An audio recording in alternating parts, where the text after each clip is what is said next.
Good day mga pa-Jaffers, this is International Master Jem Garcia and welcome back to our YouTube channel. So ito po ang last round ng Bangkok Chess Open at ang titingnan po nating laro ngayon ay yung laban ni I.M. Paulo Bersamina versus Grandmaster Peng Xiongjian ng China. So dito po ang tournament background lang dito, isa nasa must-win situation si I.M. Pao para umabot as high as second or third place. Ayan. So pagka nanalo siya dito, second or third. Pagka tabla or natalo, of course hindi po makakakuha ng magandang prizes. Ayan. So punta tayo sa ating game. Ito po ang last round ng tournament. So very crucial ang game. So white po si GM Peng Xiongjian and black si I.M. Paulo Bersamina. So, ito po nag-start with C4. Ayan. So, nung nagpre-prepare kami ni I.M. Pao, ang mga tira po ni GM Peng Xiongjian, marami po. Pwedeng E4, D4, C4, or Knight F3. So, halos lahat ng move tinitira nito ni Peng Xiongjian. Ngayon, nag-decide siya with C4. So, E5. Ang tawag dito ay yung reversed Sicilian, no? So, G3, D6, Knight C3, Bishop E7, and then pagka Knight F3, nag-F5. At dito pa lang, sa opening pa lang, makikita nyo na po yung very aggressive na style ni I.M. Pao. Kita nyo kagad, naka-ready na yung pawn, umatake sa king side. So, parang ang tawag po dito ay yung Grand Prix attack. Ayan. So, nag-Bishop H3 dito si GM Peng Xiongjian. Ito po hindi natin alam kung prepared lines or nag-free freestyle lang. Kasi dito, kung titignan natin, nag-iisip na po dito yung kalaban na Grandmaster ni I.M. Pao. And sa totoo lang, hindi ko po maintindihan yung idea nito no? Kasi usually ang idea po ng English opening, sa G2 lang ang bishop. Ayan, para nakatutok dyan. Ngayon, nilagay niya sa H3 kung saan magkatutok sila nung bishop na puti ng black. So, medyo kakaiba yung style nito ni GM Peng Xiongjian. So, dito nag C5, Knight D5. Alisin ko lang yung arrow sa sandali. Ano ba yung naalis yung arrows? Ayan. So, ibalik nga sa game. Ito pong Knight D5, question mark. So, dubious move kasi ito po yung tinatawag na bad bishop. So, ayan, no? Nahaharangan siya ng pawn. And ngayon, pagka nag-Knight D5 ka, ang idea po niyan, kakapturein yung bishop. So, pagka Knight F6 ni I.M. Pao, kain, makikita natin parang helping pa yung nangyari kasi kinapture niya yung bad bishop na nasa E7.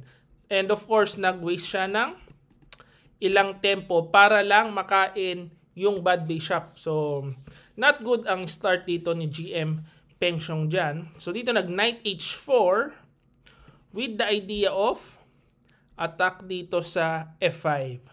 Ayan, so ito na ang makikita natin yung aggressive style ni I.M. Pao talaga. Kasi usually dyan, mag-G6 ka lang dyan. Ayan, para depensa. So kung makunat ka lang na player, depensa ka lang muna. Pero ang ginawa ni I.M. Pao, castling. So sinacrifice na kagad yung pawn sa F5. At yan po ay kinain ni GM Peng Xiongjian kung saan I think mali yung kain, no? So, pagkakain kasi, binigyan ng question mark na naman. So, ibalik po natin, D3 ang tamang tira, wag kakainin yan. So, siguro ilalabas lang yung bishop sa G5 para maintain lang po yung equality. Kaso, anong nangyari dito, kinain, siguro natakam dun sa libreng pawn, ano? So, kinain, capture, Queen E6, threat ang knight and yung pawn. And dito pagka knight E3, Queen H3 At ito na po yung idea ni Ian Pao. Bakit niya sinacrifice yung pawn? Para hindi po makapag-castling. So, mai-stack sa center yung king ng puti. At yan po, pagka na-stack sa center, syempre, pwede pong atakihin yan. So, dito, nag-D3, Knight C6, Bishop D2, Knight D4, and then Bishop C3. Ayan, so ito na po yung critical position kung saan merong magandang plano si Ian Pao Kaso medyo malalim po yung plano na ito. Of course, syempre with the help of the engine na po ito. Ano? So ang tira dito, sabi ng engine is Knight H5. Ayan, ang galing nitong Knight H5 na to. Actually, sobrang lalim po ng idea. Aatakihin lang po itong F2 at yan po hindi na po madidepensahan. Kasi pag halimbawa mag F3 ka dyan, kakapture itong G3. So, of course, bitin yung rook sa H1, no? Hindi pwedeng kainin. So, simple lang ang idea. Magro-rook F7 and then rook F8. Tapos, kain na po yung F2 unstoppable. Hindi po madidepensahan. And once makain po yan, sunod-sunod na yung mga pawn sa second rank. So, ito ang lalim nitong Knight H5 na ito. Kaso, unfortunately, hindi po yan nakita ni Ian Pao. No? Siguro ang sabi niya sa akin, ang akala niya tatakas kasi sa queen side. Kaso pag tumakas po yan sa queen side, kakapture dito, tangay lahat ng pawn sa second rank. Ayan. So, since ang naisip ni Ian Pao is yung pagtakas sa queen side na gagawin nung white, ang ginawa niya is A6. Na okay pa rin naman kasi lamang pa rin, sabi po ng ating engine. So, pagka B3, B5, naka-ready na kagad yung para mga pyesa ng itim na pagka ito tumakas dito, ready na tayo umatake. Pag ito naman tumakas pa king side, hindi naman pwede kasi nandoon yung queen. So mai-stack, parang stranded po sa gitna yung king ng white.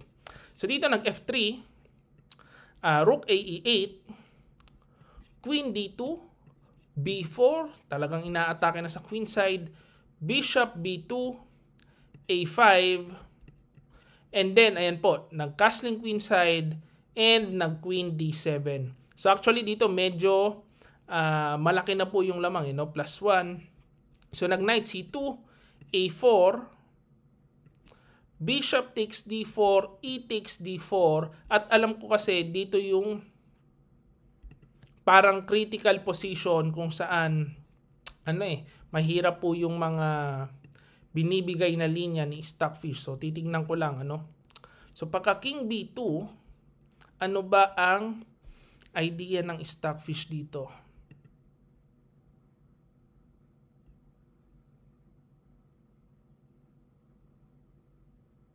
Malalim yung idea ng Stockfish. Gusto ata D5.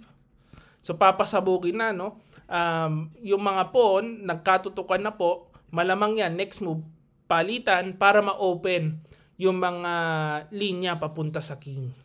Ayan. So, halimbawa dito, mag-rook HE1.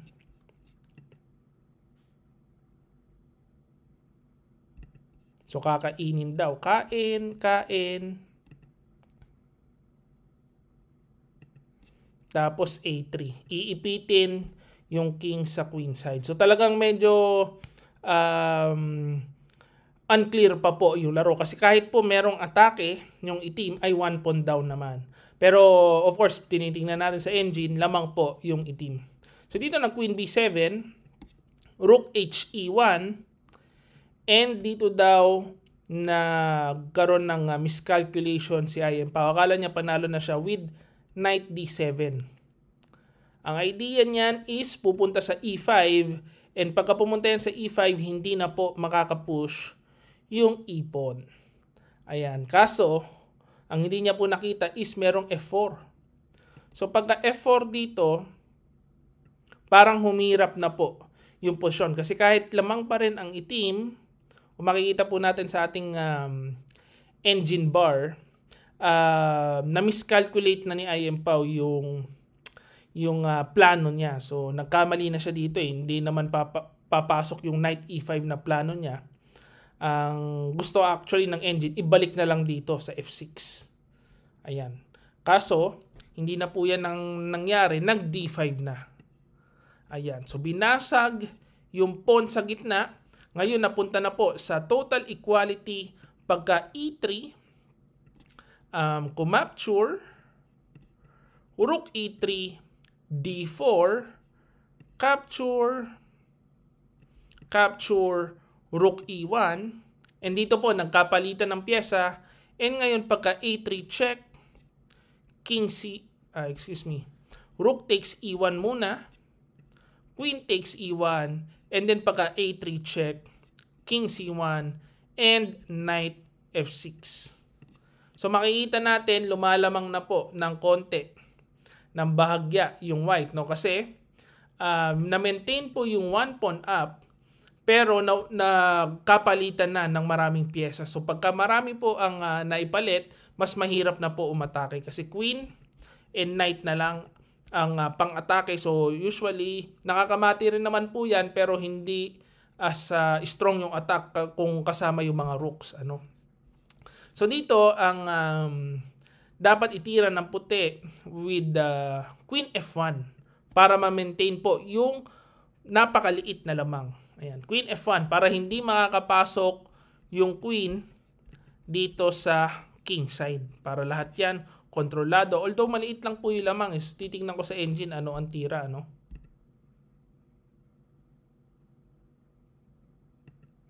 Magwe-waiting lang. So kahit king F7 lang, antay-antay lang kasi dito naman ipit naman sa queen side yung white, and yung knight po hindi basta-basta makakalabas. Ayan.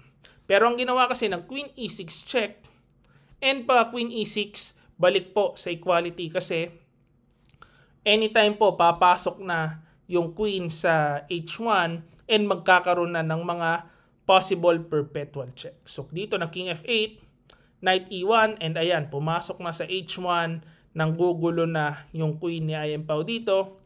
Ang drawback lang yan is wala na pong depensa yung king. So meron ng perpetual check anytime yung puti. So nag H3, queen G1, G4, queen F2, and ngayon nagkaroon ng napakahabang check. So chumek, king F7, check, check.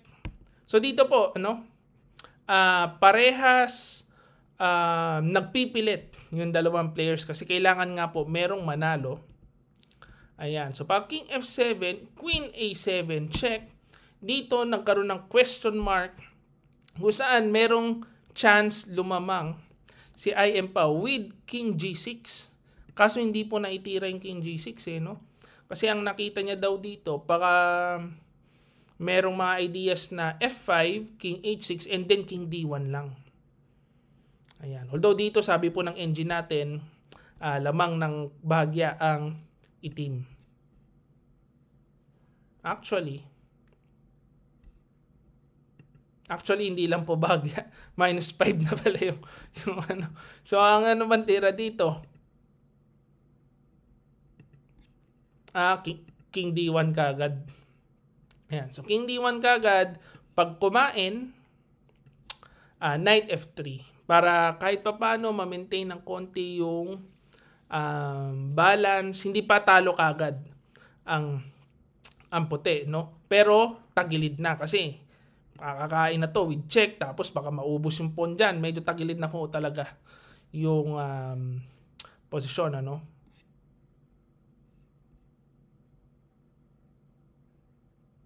Siguro mauwi rin sa tabla. So, ipapakita ko lang po yung engine line, no? Kakain, king, nako, natatalo. Paano bang, saan ang punta ng king? Only move. King E1. Ang hirap na po talaga nung posisyon ng puti. No? Only move na yan kasi meron ng dalawang pass pawn. At kailangan gumawa ng counterplay. Pero tingin ko dito kasi merong key move na H6, baka makapagtago yung king ng black. Pag yan nakapagtago, hindi naka-perpetual check yan, matatalo na po ang white. Ayan. So, ibalik na lang po natin. Kaso ang nangyari, king E8, at yan po, na-check. So hindi na po nag Queen A7 ulit si Grandmaster Peng Xiongjian. Ang ginawa niya is Knight F3, kaso nakain na po yung pawn sa gilid, no? With check, capture with check again, and then pagka-atras merong Queen B2 with the idea of A2, A1, kaya dito na pwersa na po mag-perpetual check. Kasi pag hindi ka pa nag-perpetual check dyan, pag yan naka-queen, iyakan time na po yan. Ano? So pagka G5, A2, capture Queen C8, and dito po, nauwi na po sa tabla yung laro. Ayan. So talagang maganda yung laban. Unfortunately lang, nauwi sa tabla. So, ganun talaga kasi Grandmaster naman po yung kalaban. Mahirap po talagang tumalo ng Grandmasters. So, actually sa akin, tingin ko sa buong buhay ko, natalo kong Grandmasters sa classical chess, no? Sa long game, parang mga 10 pa lang. Ang tagal ko na po nag-chess kasi ang hirap pong tumalo ng Grandmasters. Pero yung tabla, marami na po. Pero yung tumalo ng GM, siguro 10, maximum na po 15 kung bibilangin ko talaga. Ayan. So yan na po ang ating last game para sa Bangkok Chess Open. At hopefully na-enjoy nyo po itong recap na ito. At kung na-enjoy nyo, please like this video and subscribe to our YouTube channel. Hello everyone. So ito na po ang last day namin sa Thailand. Alam niyo naman tapos na yung tournament. At nakita niyo naman yung mga trophies. So kahit papaano maganda pa rin ang kinalabasan nitong trip to Thailand. So medyo disaster man yung chess sa akin. Na-practice naman ako sa Thai chess na importante din po kasi the future events, yan po ang lalaroan namin sa SEA Games and Asian Games. So ito na yung parang last supper namin sa Thailand. At ito po ang aking order. So seafood, with egg, tapos merong grilled chicken. With cute container of soy sauce. So ayan po si IM Pao, ang order niya itlog pa lang. Hindi pa dumadating yung order niya, hindi ko alam parang fish ata yung order niya. Pero dyan na po matatapos ang ating Thailand chess travels. Meron pang next event. So meron po akong tournament sa Indonesia right after nito. So hopefully mas maganda yung results ko sa Indonesia. Abangan nyo po yan, i-vlog ko rin. And mga kalaban ko doon, mga IMs na medyo matataas po rating. So kailangan ulit ng prayers kasi sama ng tira ko ngayon. Pero okay lang po yan. Bawi tayo next. Hello guys. Welcome back. So tapos na po kami mag-dinner ni IM Pao. At nag-dessert na kami ngayon. Kumakain na Magnum. So ito na po yung magiging last video clip natin for this Bangkok chess tournament vlog. Kasi pauwi na po kami bukas. Ayan. So ngayon naisip ko lang kasi talaga masama yung tournament ko. Although kahit isa lang po talo ko actually. Pero marami akong tabla doon sa mga lower rated players. Kita nyo naman everyday almost tabla. So nauubos po yung rating. Pero naisip ko lang at the end of the day okay pa rin ganun talaga ang chess okay pa rin ang buhay. Maganda pa rin ang kalagayan natin. So kumakain lang ako Magnum, relax lang. Palaging pwede pong bawiin. So kahit talo tayo ngayon, hindi naman po maubos ang tournament. Meron pa rin next tournament, meron pa rin next tournament. Hanggang dami ko na pong sinasali ang tournament. So minsan talaga natalo, minsan nanalo. Kailangan masaya lang. So enjoy lang natin ang buhay. Yan po. So dito tayo matatapos sa ating vlog. So ako ngayon nasa harap ng nasa harap ako ng 7-Eleven. Inaantay ko si IM Pao lumabas nung pagkain niya. So medyo nahiya, na camera siya. Kumakain lang Magnum. Wow. So yan po. Diyan tayo matatapos. Antayin niyo po yung Indonesia vlog naman natin. Ayan. Sana doon makabawi tayo. Sana hindi disaster ang tournament natin. Diyan po tayo matatapos guys. Bye bye.